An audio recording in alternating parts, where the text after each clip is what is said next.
천미애수님, 오늘은 2월 11일 루르드의 성모 마리아 기념일입니다. 요한 바로 2세 교황님께서는 이 날에 세계 병자의 날로 정하고로 아픈 이들을 위해서 기도하자고 권고하신 바 있습니다.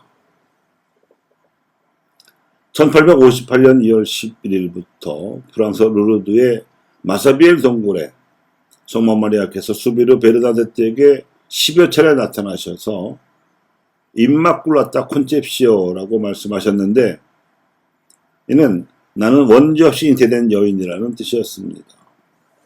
네 번째 발현부터는 이 메시지를 세상에 전하라고 당부하셨으며, 이것이 진실된 메시지임을 믿게 하기 위해서 메말랐던 동굴 앞에 샘이 터져 나오게 하시고, 그 샘에서 솟아나오는 물로 씻은 많은 불치병자들이 낫게 되는 기적을 보여주셨습니다.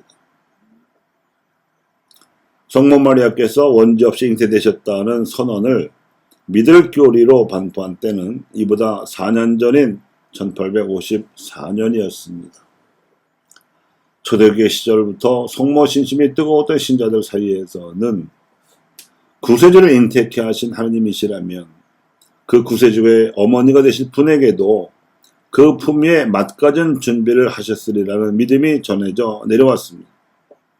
하지만 신학자들은 성경에 기록되어 있지 않았다는 이유로 이를 인정하는데 주저했습니다. 그렇게 1800년이 흘러오다가 마침내 비오 9세 교황께서는 당시 교황청 관료들은 물론 자문 신학자들과의 신중한 논의를 거친 끝에 교황에게 고유하게 주어진 무류권을 발동하여 회칙, 형언할 수 없는 하느님을 반포하심으로써 마리아께서는 원죄 없이 잉태되신 분이라고 선언하셨으며, 가톨릭 신자들은 이를 믿을 교리로 받아들여야 한다고 천명하셨습니다. 이를 무염시태 교리라 하는데 역사상 교황의 무리집권이 발동된 첫 사례입니다.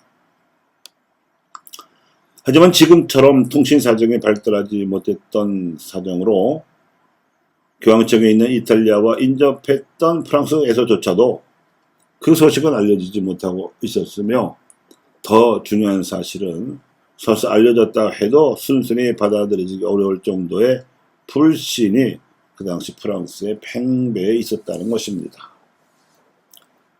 당시 프랑스는 자유평등연대의 기치를 높이 들었던 대혁명 이후에 이 혁명을 반대하고 단죄했던 가톨릭 교회에 대한 반감으로 신앙보다 인간 이성을 더 중시하고 있었던 탓입니다.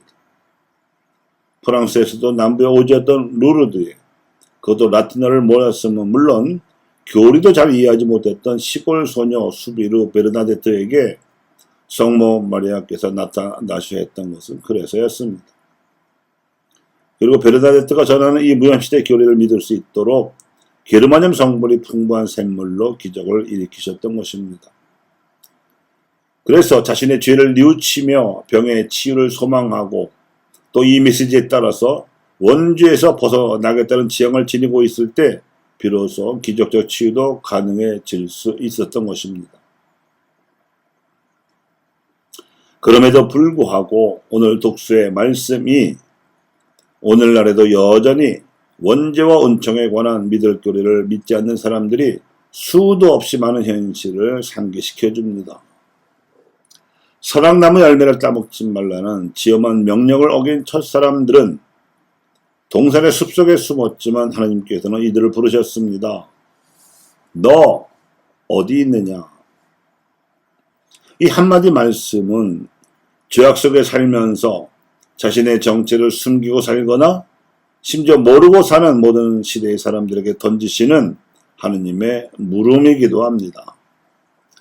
주섬 핑계를 대면서 변명하는 첫사람의 이야기를 다 들으신 후 하나님께서는 사탄에게 이런 저주를 내리셨습니다.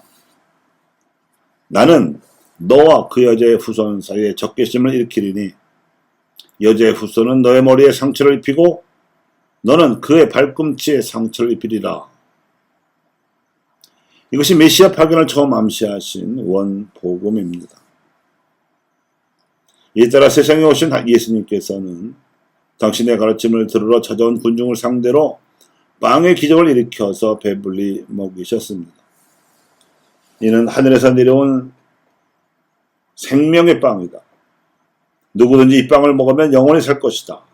내가 줄 빵은 세상에 생명을 주는 나의 살이다 하고 말씀하셨으니 장차 당신 생애의 마지막에 지정하실 성체 성사의 배경이었습니다.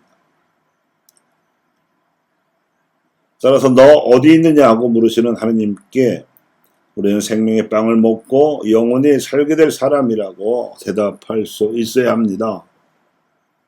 세례 성사를 받은 덕분에 원죄 사건 이후 물들게 된 세상의 죄악으로부터 벗어나서 은총 지위에 들어간 사람이라고 대답할 수 있어야 합니다. 그리고 질병으로 고통받는 이들을 위해서는 하나님의 자비를 간청하는 전구를 드려야 하지만 그 기도가 반드시 질병의 치유라는 기적으로 이어지지 않더라도 하나님의 자비를 믿는 우리의 마음 자체가 우리에게 영원한 생명을 누리게 해주실 것임을 알아야 합니다.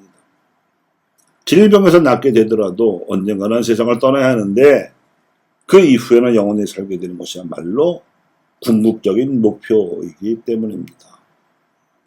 세상의 죄에 물들지 않고 벗어나게 된 은총의 지위야말로 이 세상에서부터 영원한 생명을 사는 지극히 기묘한 준비입니다.